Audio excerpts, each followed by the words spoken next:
Hello, hello. Welcome to another episode of the Funky Marketing Show.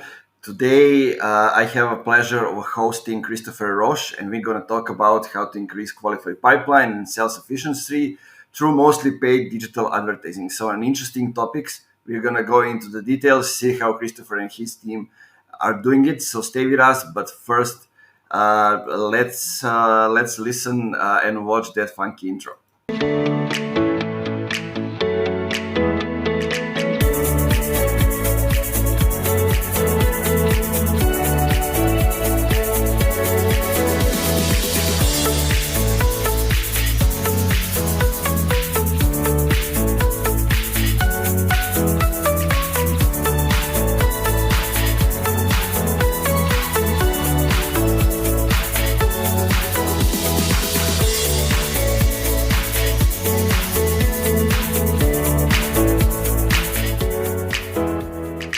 And we are slowly but surely back. Man, welcome to the show. It's good to have you here. Yeah, thank you for having me. Looking forward to talking with you today. Yeah, I love the background and the lightning. I'm like now in the middle between workspaces, and Yeah, like I can't wait to find a decent one and then set up everything.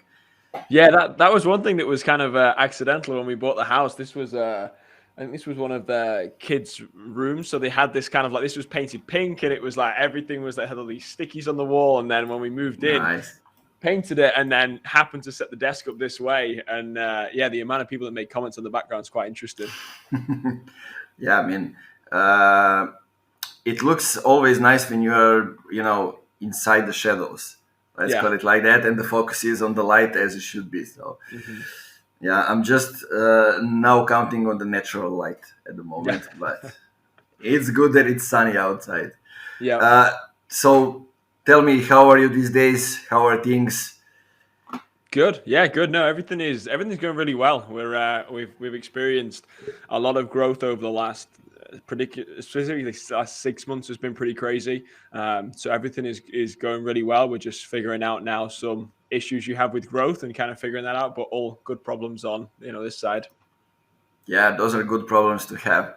Yeah. So tell me a little bit about what you guys specifically do. We mentioned a little bit something in the intro, but tell me a little Yeah. bit what you guys do and how did you come up with that? Because like I see lots of people ending up in demand gen, especially in advertising, but it's always a story that brought people over there, and I'm interested to find out yours. Yeah, and I think just to kind of preface that, I think everybody at some point has the idea of starting a marketing agency. It's something that it seems to be the most Definitely. common business that people want to start. So when I was looking at starting my own company again and kind of branching out on by myself, I had the background in digital advertising, I had the background in sales, and I really wanted to focus on working with SaaS companies because of the fact that I was previously in the software development world. So a lot of my connections were B2B SaaS founders already, where we've really hit the market as a specialty or a niche point is that we only really work with B2B SaaS companies who are either Series A, pre-fund, pre-revenue, seed fund, just starting off, who are looking to leverage digital marketing and specifically demand generation campaigns to scale and grow and get to either the next round of funding or to hit a certain profitability, a certain revenue goal. So we work with clients that typically are spending anywhere from the low side, 5 to 10,000, all the way up to, $50,000, $60,000 per month across different platforms. And we help them understand how to scale from 5,000 a month to 50,000 a month without just blowing your budget, which seems to be a common mistake that I'm seeing with clients when they come to us is, they're spending $30,000, $40,000 a month, but they don't know where to spend it. And that's where we've found this really niche market and had a lot of success is working with clients who have just fundraised, who know that they have to scale, but aren't exactly sure of the right way to do it. Yeah, I love it. I mean, and it's the hardest thing to get into that point of time. Most companies that do advertising will just skip that part and get to the next one when they already have like, at least a small team, when they already tried things, when they already, seen, this thing doesn't work, these things work, but let's use advertising then to kind of amplify it and get to the next level. And most companies would go and enter the market at that point. you Yeah. choose to go a little bit below. How you think? Do you work with companies that already have a marketing team, or is just like a one person just starting to set up things and you help them with one side of the stuff? Yeah, we've seen both situations really. Most commonly, they don't have an internal paid social media manager. So they might have a CMO, they might have somebody that is head of marketing, VP of marketing, but they don't Hmm. necessarily have somebody that has a specific set of skills of leveraging paid social media, throughout a demand generation campaign. So that's where we found the most success. Some of our clients don't have any marketing, and we are basically their first marketing hire. Which again, if you go out and you raise, $2 million to go and scale your company, and the cost of hiring that first person, I mean, you're looking at multiple six-figure salary just to get somebody into that position. Then you have the Yeah. single person risk. Then you have the fact of actually you don't know how to manage them or even know if they're doing a good job, because if you're the CEO and founder and you don't have a background in marketing, it's very difficult to know if the KPIs that they're giving you are actually driving revenue or if it's just fluff and vanity metrics. So that's where we found this sweet spot of either being a more of a consultative approach of the fact that they have an internal team and we basically act as a fractional CMO, or they have not a large team and we come in and we handle all that paid social for them, allow them to scale with that, and then help them understand what metrics we're looking for, what the KPIs are that we're measuring, how we're measuring success across the campaign, so that once they want to scale past working with Catalyst, they have the infrastructure to be able to do that. Yeah. I mean, I'm just thinking like it's good that I'm finding out about more and more companies having the right approach and entering that, because like the statistics when it comes to like CDA companies that are spending all their budget just on PPC on Google Ads trying to get leads Mm-hmm. is huge. And I'm actually happy that I'm seeing like the change in the market, and there Mm-hmm. are agencies coming up and telling them, aha, you can use it in this way a little bit differently, and maybe you don't spend everything on PPC. There are other things that you need to do from the start. Yeah. And having experience working with similar companies, like you're actually getting over there and implying those things that you already learned, because like in that phase, like C-Day is just basically throwing things out of the wall and seeing what's work when it comes to marketing in general. It is, yeah, and it's also a big issue that I found with companies that have raised money that are looking to go on and leverage digital marketing is that they've never had to historically run marketing effectively. Most of the sales that have happened for that company, most of the revenue that's come for that company is from investors, from investor relations, from introductions from VCs, introductions from accelerators, personal relations of the founder. So they've never had to set up a systematic, organized approach to leverage digital marketing to acquire customers and then understand what that velocity is and how they can basically grow that to the point where they have to, hit certain metrics that they're held accountable for. So when suddenly you get a lump sum, a lump sum, and it's like, hey, now you need to go and spend, $50,000 a month. Not everybody knows where to put that, and that's where, again, like you say, biggest mistake that I see, and biggest, I think, most common mistake is overspending on Google Ads because of the fact that it's direct response and it's easily attributable. But if you're not capturing demand, once you hit that saturation point, at that point you're kind of wasting your budget, and that's where we then shift into more of LinkedIn, Facebook, Instagram, and go for more of the demand generation and demand capture. Yeah, tell me a little bit about that start, because usually I don't know, like if you go on LinkedIn and check out the post and what people are saying about demand gen, about like if you go, usually you end up with Chris Walker, Refine Labs, Yeah. and he's explaining the way you need to do things. But what not many people are saying, like Chris is and some other people are actually, you cannot just go in and say, hey, the way you're thinking about it is wrong. You need to do it our way. There needs to be a systematic approach, which is a Yeah. little bit different, and you need to help them actually understand why like some things that they are seeing is wrong historically, but things have changed and then they need to do things a little bit differently. Yeah, you can't go in and tell a CEO that they're looking at marketing the wrong way. It doesn't go down very well. You have to find a way to justify and show them the results of what their current marketing campaign is achieving. So if they have a campaign and they're spending, let's say $10,000 a month, and they're running this across, lead generation, getting people to download, ebooks, white papers, webinars, whatever kind of MQL hamster wheel they have set up.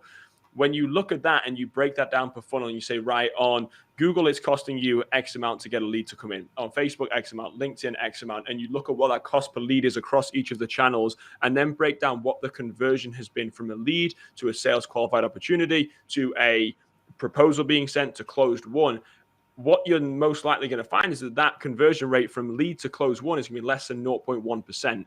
So at that point, when you talk about, even if it's a $10 cost per lead, that's $1,000 customer acquisition cost. So when you start to add these up, and most of these companies aren't having $10 cost per leads, it's maybe $150 cost per leads. Now we're talking about $15,000 customer acquisition costs. When you look at that, depending on the ACV, the annual contract value of what you're selling, that can then result in really unprofitable campaigns, and it's very difficult to scale with that.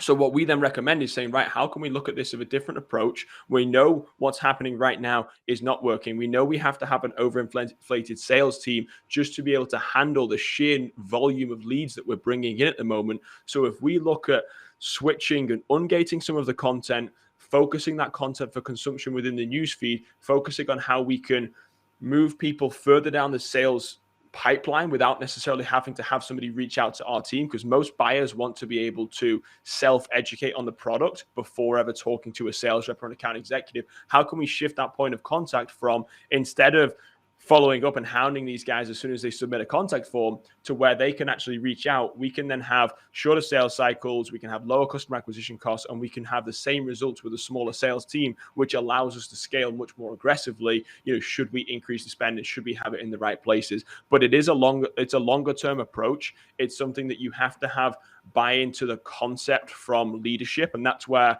I think a lot of marketers and CEOs or founders really bump heads on this, is that the marketers understand, and a lot of marketers that I talk to, they want to switch from lead gen to demand gen. They just don't know how to pitch it effectively, and then once they've pitched it, they don't know how to report on it in a way that shows progression, because of the fact if you look at just simply the number of leads that are coming in, it's going to be less. And therefore, it's going to look like demand gen doesn't work in a 1 to 3 month window. So it's figuring out what you can report on that shows the progression, which is ultimately then going to allow you to get to the point where you will see the returns on the campaign, which is going to be 6 to 9 months down the line.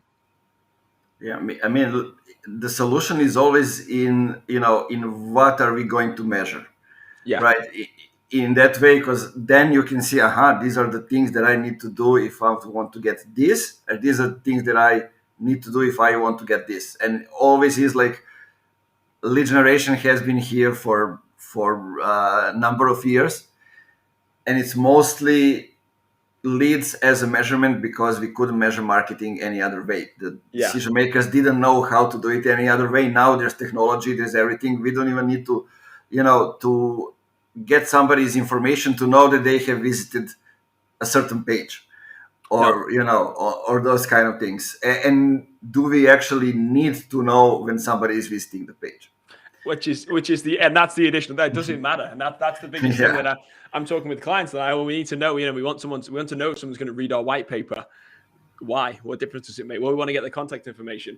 All of their contact information is on Zoom Info, Hunter.io, Snow.io. It doesn't matter which software you want to use. Contact information is no longer this scarcity. It's very easy to get contact information. You can go onto any software that does it and pull contact information. So if the only value is for you to be able to follow up with them, enter a lead nurturing sequence and have 50 emails go out there, which is just going to piss that person off, that's no value to the company. Whereas if you can focus on how we can educate them on your product or service, how you can educate them on the benefits, the way that the product works, the pricing model, how to reach out to you, client testimonials, case studies, you can educate on all of that natively within the platforms where these consumers are spending a lot of time. So whether that's LinkedIn or Facebook or TikTok or YouTube or Reddit or whatever platform that you want to market on, and that really depends on where your ideal customer is. But when you focus the content in a way that's consumed where they're already spending a lot of their time, that can be really effective, because then you're educating them without them really knowing, to the point of as soon as they enter buyer mode and they're ready to buy and they're ready to go, from research phase into buying mode, at that point they are brand aware, they are solution aware, they can reach out to you, and you're going to experience significantly shorter sales cycles, higher conversions of closed won deals. Your sales team is going to do better, your marketing team is going to do better, and it starts to have this knock-on effect at scale, because the cost per reaching these individuals is so much less that your budget goes that much further. Especially now, what I'm experiencing, I don't know if you're experiencing the same, CPMs are dropping because there's less competition, because there's this fear of, recession. There's this talk of, everything's overvalued. Everybody needs to hold, their budget, don't spend on marketing. Whereas with my clients right now, we're increasing ad spend because we're having less competition. So our results and the cost per opportunities are going down. So as far as I'm concerned, everybody else can stop spending on marketing. That's great for us. I recommend it when people are like, do you think the recession is coming? You need to stop. If you're a competitor of my client, absolutely you should stop marketing, because now we can continue to capitalize, increase our ad spend, and drive more results, which is going to benefit our companies in 6-12 months time. Love it. Love it. I think I was these days I'm talking to people, and there was a study by, I think, B2B Marketing Institute, or it was B2B LinkedIn Marketing Institute, or they have done it together. I don't know now, but it doesn't matter. Like, one of the things is that they found out, let's assume we didn't know that before, but like 95% of the B2B buyers aren't in the market at all.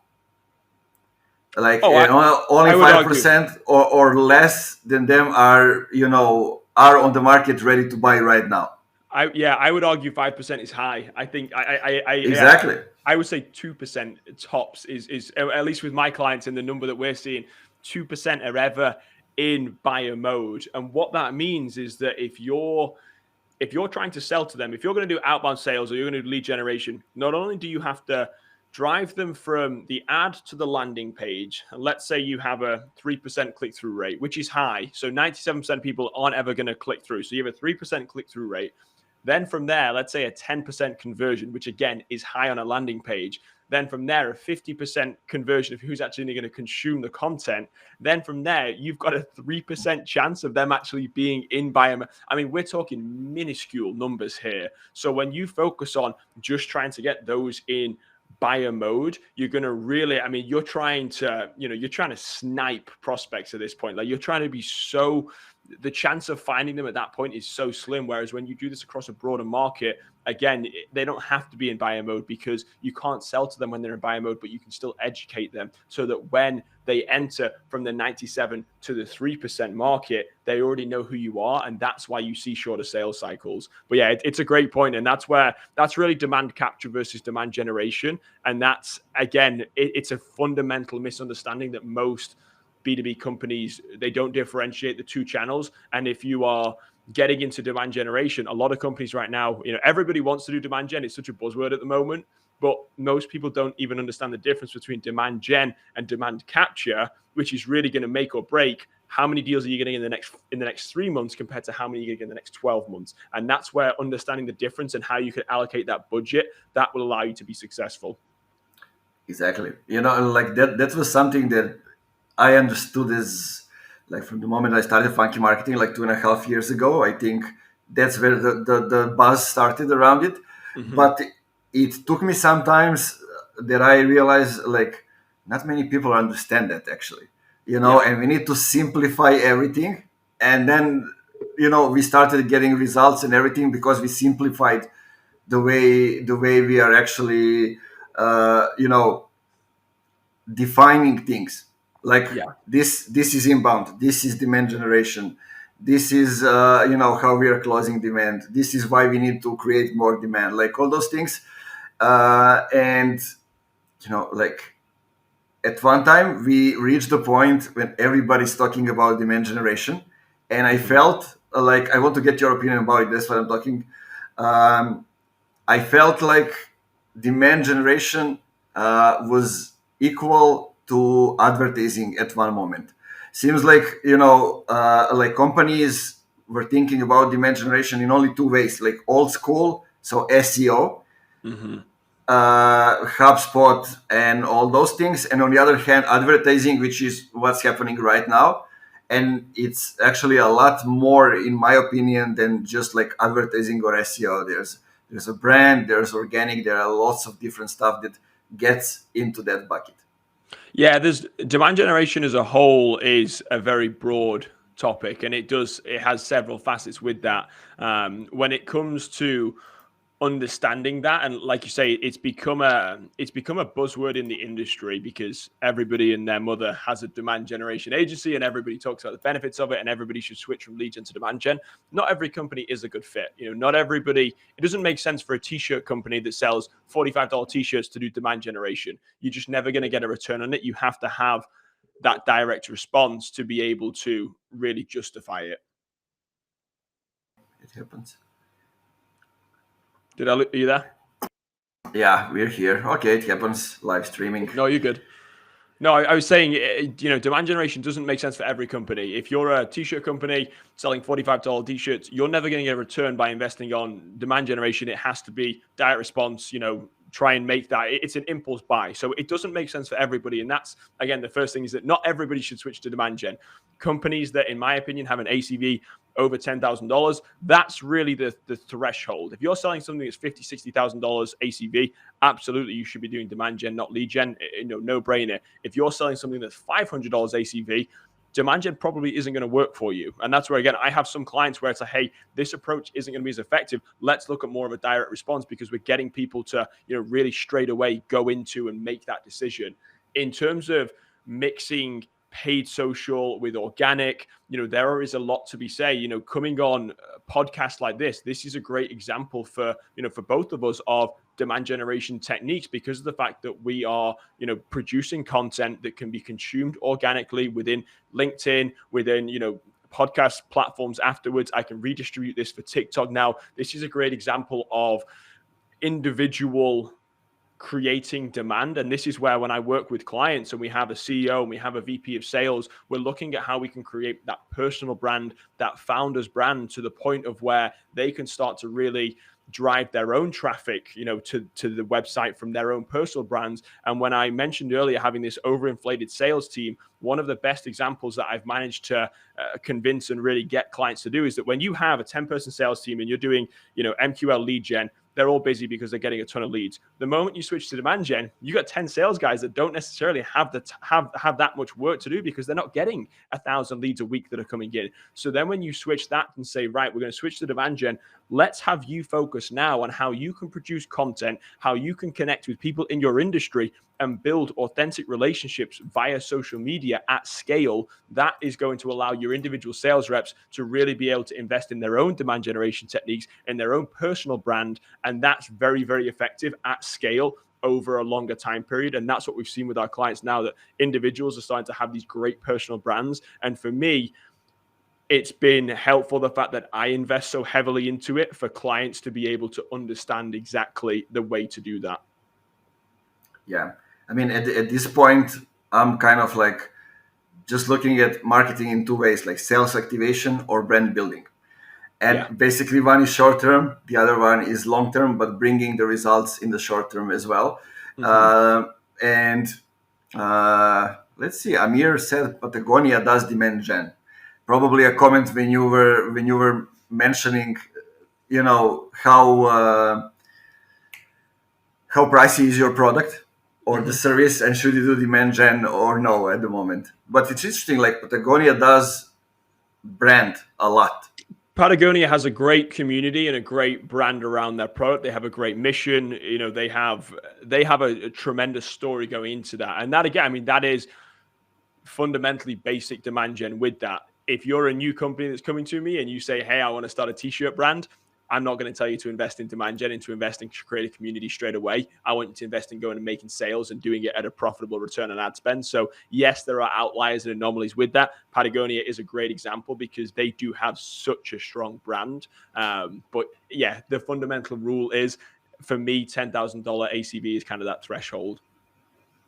Yeah, I remember like good old friend Pep Laya said when it was presidential elections in the US, and Patagonia stood out I think, against Trump. Mhm. But they took sides. That's what's important. And he said, "Them, I respect them, even though maybe I don't agree with them, Yeah. but because they took side, I respect them because they are brave. They have a point of view, and they go along with that." Mhm. Another question: how would you go about motivating your sales team to add a bit of patience when building a long-term approach to business development, partnership building, etc.? Yeah, I mean, with that, in terms of motivating sale, I mean, the best approach I would have is look at from a sales perspective, if the closed one or the opportunity is going to be a longer time, what are the metrics that you can basically validate earlier on? Because if you're looking at just in terms of, hey, it's a 6 month sales cycle. If you have a small sales team that you are working with right now, you can't wait 6 months to congratulate your sales team. So how can you look at what metrics that you can accomplish earlier on? Is that setting meetings? Is that being able to build relationships? One of the ways that I talked recently with a potential client who has a longer sales cycle and they want to build relationships with very clear accounts. And one of the best approaches that I've seen is actually creating a podcast like this and being able to go and interview potential buyers and your ideal accounts, because it's very easy to get on a conversation like this with a potential buyer. When you invite somebody to come onto a podcast, it's a lower barrier to entry in terms of being asked on a podcast. Most people say yes. Whereas if you say, hey, do you want to come on a sales call? Most people are going to say no. So that's the way for your sales team to authentically build relationships through their own personal brands. And then in terms of how you can then redistribute that content, how can you then make sure that they're seeing that content? How can you make sure that you're going to be connected with those individuals on social platforms so that they can start to invest in your sales team's personal brands and build that authentic relationship across social media? Yeah, I mean, everybody likes talking about themselves. We forget that 100%. fact, and that's something that has a very low entry inside it, and it's definitely better than going on with advertising right away and lead gen model and those kind of other things. But tell me, I wanna find out more about how do you guys go about creating demand. So we mentioned some channels, we mentioned some things that we are doing on those channels, but Mhm. it would be good to get more specific and give people insights on how they can do it as well. Yeah, so with any client, the onboarding process, once we first month is all historical review, we look at the data, we break down the funnel, we see which channels have ultimately been driving revenue, if there has been revenue, directly attributable to different marketing campaigns. Then we look at saying, right, let's set up the demand capture channel first. This is really a fancy way of saying Google ads and Bing ads. So this is people Hmm. who are searching very high intent search terms. So financial forecasting software, podcasting software, whatever the example search term is, how can we find examples of clients that are actively searching for a solution who just simply aren't brand aware?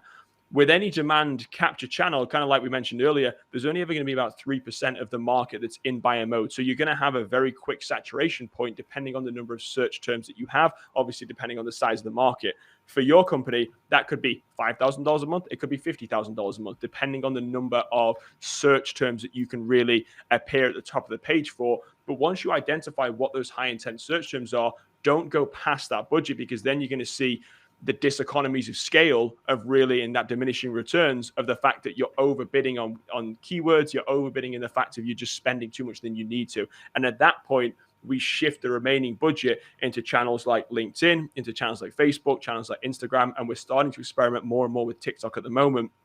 The easiest way to figure out what you should be spending on LinkedIn, for instance, is to go into the ads campaign manager, figure out who your ICP is, and start to size up that audience. And you can be very, very specific with who your real ideal customer profile is. And I can't stress this enough. When you're looking at an ICP, it has to be the top 1% of your buyers, not necessarily who would it possibly a good fit for? Who are the type of prospects that you send to sales and they salivate over? Because those are the type of clients that you want to create in this intended audience in LinkedIn. And let's say this is, 40,000 people, 100,000 people. The general rule of thumb that we use is that around 40% of the audience is going to be active on LinkedIn. So if we have a 100,000 people audience, the actual audience that we can hit on a regular basis is about 40,000. From there, then you can figure out what kind of budget it's going to take to hit them at a frequency of 4-5 times a month. And that's really where you're going to have to understand what that budget is.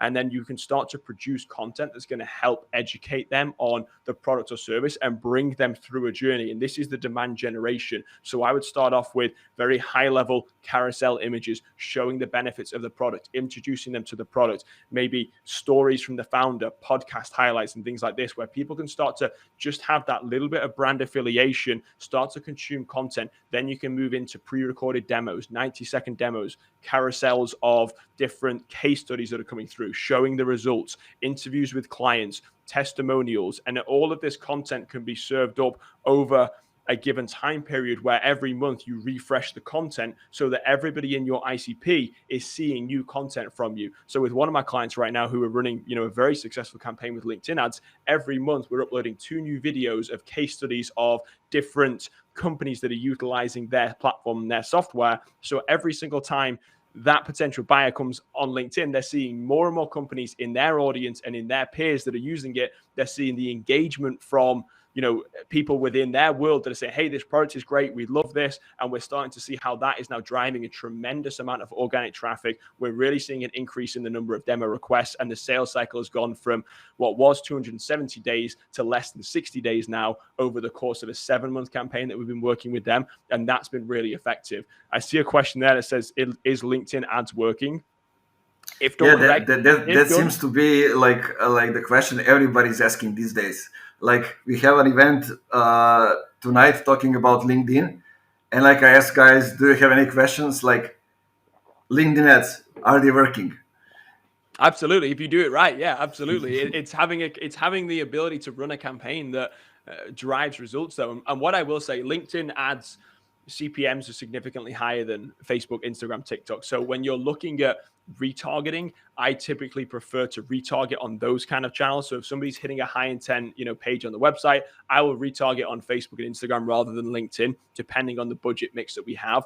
But the ability to find and target specific demographics of who fits your ICP on LinkedIn is far greater than anything on any other platform. And therefore, the initial outreach and the initial demand generation that we're doing is always on LinkedIn, and then we retarget that on other platforms with different content, with different formatted content at a much lower CPM. Yeah, I think a couple of things you mentioned here I want to emphasize. It is that, even though you're working sometimes with B2B companies, like Facebook and Instagram are still working as a proper channels. Yeah. Things are changing, but they're working, and I think you are using them the right way for retargeting when it's, CPM is even lower, like click-through rate can be higher because you're retargeting. And, because if you start with Facebook and Instagram, what I found out is, it can cost you the same as PPC is costing you on Google. Mm-hmm. And you're not getting those results. You're getting different results because obviously social media is awareness first channel. Mm-hmm. And in that way, I love the approach. I love how you go with LinkedIn, targeting specific accounts first, getting them to know the brand, to know what you do, the product and everything. Like, not many people are actually using videos of a demo. I'm talking with lots of people. Not many have told me that, we are actually using videos, how we explain how the product works for advertising. Lots of them are kind of like afraid to show out things in that openly way. Let's call it like that. Yeah, and I've had that feedback as well of, we don't want competitors to see our demo tour and things like that. If they're gonna go and get access, they're gonna request a demo. It's not difficult to. If somebody's gonna do it, they're gonna do it. The issue is, are you gonna not have the 99.9% of your market see it on the chance that your 1% competitor is gonna see it? And honestly, when you're running the campaigns, go in and exclude your competitors' companies, which is going to significantly increase the chance of them not seeing it, which is obviously what you want, and you're not wasting ad spend. And I would do that with any campaign, is exclude competitors. I'd exclude anybody that works with competitors. I'd exclude any current clients with any of the high-level outreach campaigns that we're doing. But video content is so much more engaging, and when you put it in a format that can be readily consumed. And we've been experimenting now with different size videos. Obviously, a lot of people are consuming content on their phone. It's not. And actually, for anybody that's watching this right now, I know we're getting comments on LinkedIn. I'd love if you could just type in desktop or mobile so we can see even who's watching this right now, what that makeup is. Because what we're finding is that buyers are consuming content more and more on their phone. And when they're publishing content, it's more on the desktop. So we're seeing kind of that mix across that. So when we look at the videos, the video like this, which is 16:9, horizontal, this is great on a desktop device. But when you look at a mobile, if you can switch this video around or even do one-to-one videos in that kind of square format, it's much more easily consumed. It's more of a scroll stopper.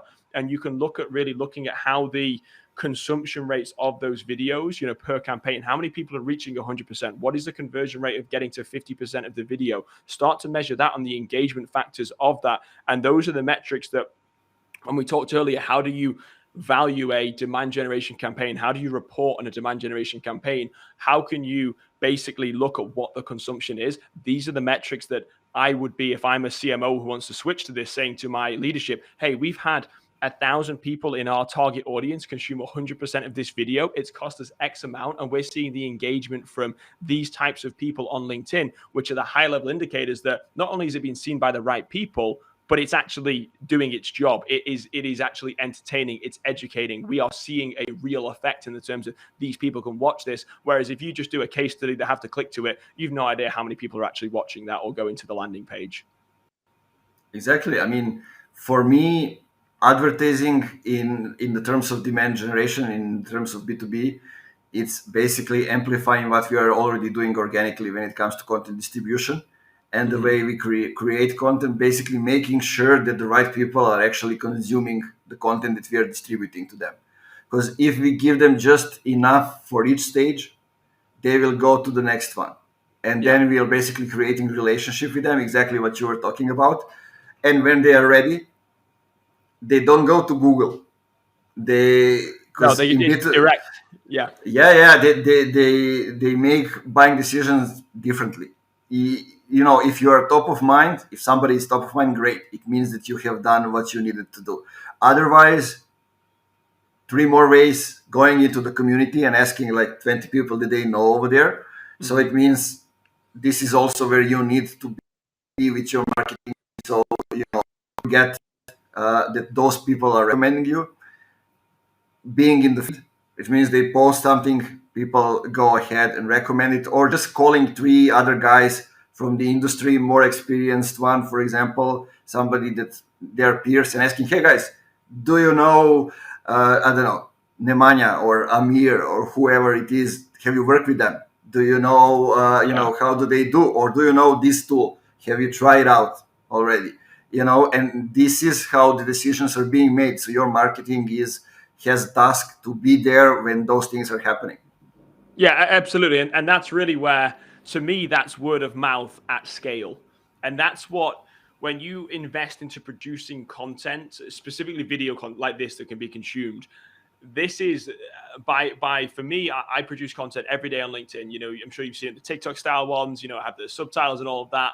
When somebody takes that video that I post and then sends that to their CMO, and then their CMO connects with me on LinkedIn, and then he follows me for 2 weeks before reaching out, I can't measure that. And yet when on the form submission on my website, we say, hey, how did you hear about us? Hey, this person sent this, this, and this. That's word of mouth at scale. And that's what organic or paid social media can do. And the way that I view, paid social specifically is, how can we take those best performing pieces of organic content and basically guarantee the delivery of that content across my entire audience at scale? And that's where, when you switch the mindset of, I'm just looking to have this content be consumed, I'm looking to distribute this in a guaranteed way where I know it's getting in front of the right people, that's the way to view paid social. If you look at this of how can I create leads, it's just typically not going to win. It's going to be a very expensive campaign. And for me, I don't run any paid marketing for Catalyst for my own company. It's all, organic at the moment, because of the fact that we have such an organic engine and we have such a stream of inbound leads that are coming in right now. And once you set that up, if we wanted to grow 10x, I know that I could just flip the switch, distribute now with paid social my best performing content, and start to amplify that at scale. So once you figure it out organically, switching to paid becomes very, very easy. Yeah, agree. And I agree because I've been trying out things for us just to see if we are doing this for the clients for the Hmm. product. Let's see if it works for the service-based companies, and it works really well. I can see like Yeah. at the moment, for example, like I was targeting US decision makers inside the companies, software based mostly. And so I wake up here in Serbia and I see a connection request for a guy. Hey, I listened to this. I was reading this article from your page. When I accepted, here comes the message. I actually went to the website and I Yeah. consumed this, and this. I like your approach. And then I come to the page and I see, he liked three or four other articles. And Hmm. that's when he consumed the content. It happens in 2 days. So usually it's not that fast. But I'm just saying that it can happen really fast if you get to the right person when it's the right time. But if not, it doesn't matter. Like let them just consume, follow the impressions, and make sure that the right people are actually consuming the content. And I think this is where the most difficult thing is, like convincing somebody who's like, we are all used to performance marketing, looking at Hmm. conversions, looking like what are we getting out of these ads. Like we just got, I don't know, like for $160 we got, let's say, 20,000 impressions. Hmm. Like we used to think that's nothing, back in the days, Facebook advertising, other things, we used to think that that's nothing. But Hmm. now on LinkedIn, when we know specifically who is in the target groups, we can add the names of the companies, people on specific positions. Then we know that the people who are retargeting are actually, they are the impressions. Yeah, and you can look at that I mean, in LinkedIn, campaign manager, not to get too granular with it, you can see who's interacting with your content. You can see the industry, the job titles. You can even add one thing that I would recommend to everybody is that add the Facebook insight tag to your, or sorry, the LinkedIn insight tag to your website now, Definitely. because you can see the job titles of who is going to your website on LinkedIn, create that audience, be able to just monitor who's going to your website so that if you're not ready to run ads now, but you want to run them in 6 months' time, you can already see which job titles and which industries are already organically going to your, to your page, or who are going through, your organic LinkedIn presence right now. And then when you want to amplify that, it becomes a lot easier. So, LinkedIn for me provides a lot more value in terms of the insights as to who to target, whereas Facebook, Instagram, TikTok, it's just lower cost. So once you have the right people going to your website, the right people consuming the content, then you can retarget them on lower cost platforms. But that's where, again, it just depends on the marketing mix that you have.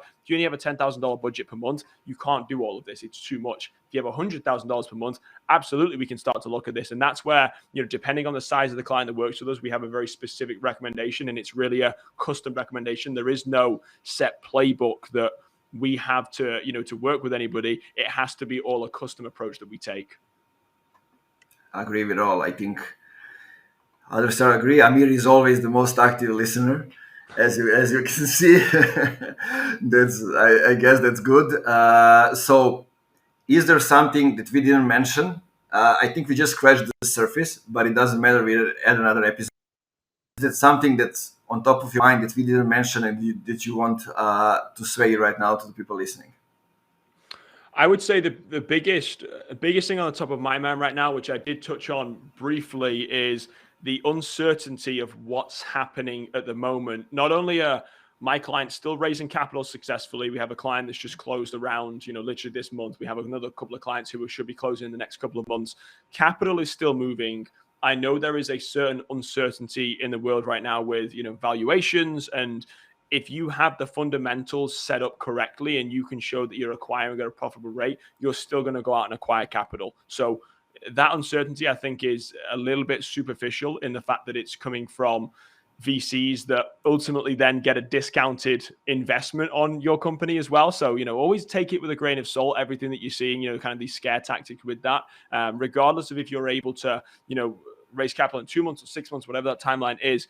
Investing in marketing now is going to allow you to set up a successful 12 months, 18 months. If you stop investing in marketing now, it's not going to hurt you in the next 3 months. It's going to be in a year's time when your pipeline is dried up, when you've had to downsize because you've not made the investments.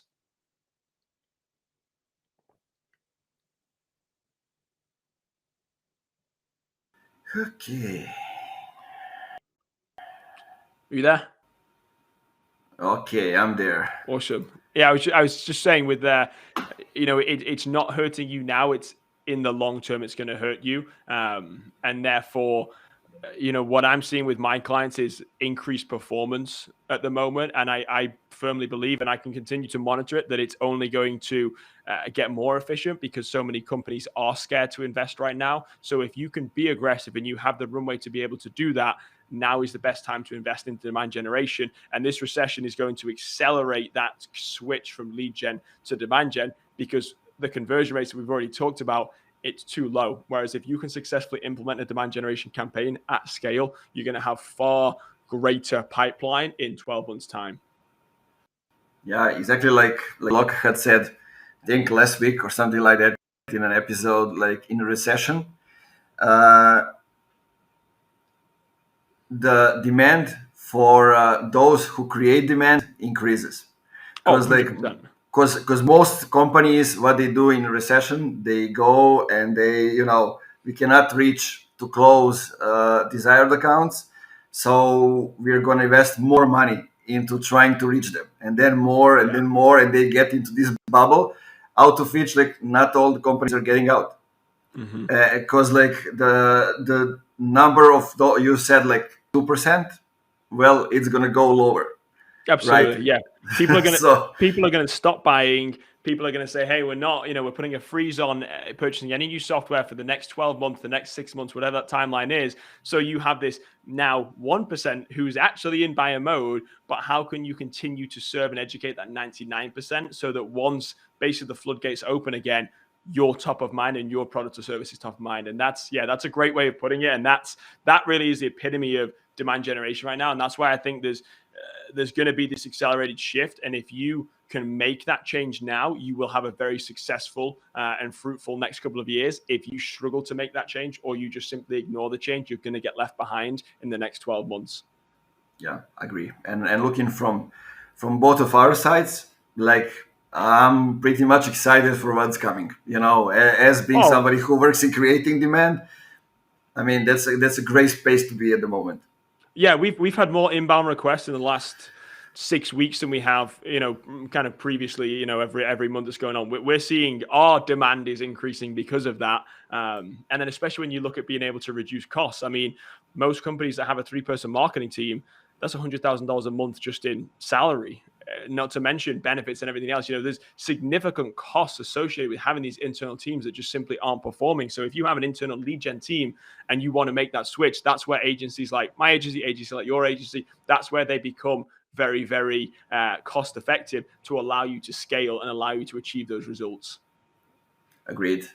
One last question is tell the people where they can find more information about you, get in touch, get into the conversations. I know you are sharing lots of stuff, lots of videos, different points of view, and those kind of stuff. So, what are the addresses for that?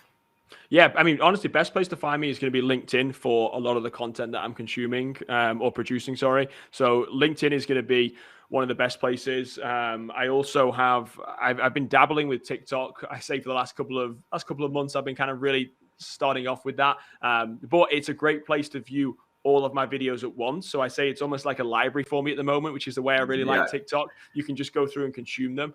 So TikTok is also a good place. And then my website is catalystconsulting.services, which I'm sure you can put kind of in the description as well. for Go sure. through there. If you're interested in talking with us or potentially working with us, go through, submit a request to, have a call, a consultation. We can go through and see if you'd be a good fit and then kind of take any steps from there. Yeah, guys, you heard. I have also one thing to add that can maybe add a value to you. Is I checked the website, the form. What can be a good addition to the forum is the questions: why do you want to work with us? Mm. Not only how did you hear about us, because like we have that on the Funky Marketing website, and we get lots of different stuff. Like for example, like I got found on LinkedIn. I got Nemanja on LinkedIn. Like Yeah. I went through a website. I resonate very much with the way you're thinking about B2B marketing and the strategy. Got you. Those kind of stuff, and it's great additional value to the where you're creating demand, but how are you doing it? Yeah. No, that's a great idea. That's just I just wanted to say it because of the people listening. So maybe Hmm. somebody else can do it. But that's, adding that questions on your form on the website is a great way to see where you are actually creating demand Hmm. No, that's a great and idea. what's happening. Guys, the only thing that I can tell you now, except keep it funky, is to get back to the beginning of the podcast, of the episode. Go step by step, listen to what we were saying. When you come up with something that is interesting or something that maybe you need more clarification, uh, find Chris on LinkedIn, message him, get in touch for all those things. And I think, or go to TikTok, as he said, and get into the loop of videos. Like, it reminds me of my wife, because she's on TikTok all the time. She doesn't have Oh, a really? profile, she's just listening. Yeah. So it goes in the loop, in the loop, in the loop. And what I think it's a great way, like, I don't know, I'm not consuming that much content, but I'm listening to what she's consuming. Yeah. And for example, I'm coming up with different ideas of how we can implement things back on LinkedIn, back on other platforms. So I think like TikTok is a great platform as well to get, pretty close to somebody who is creating over their videos or adding stuff or those kind of things. And Chris, thank you for taking time, for sharing all those things. For the end, just guys, keep it funky and see you in the next episode. Bye bye, guys.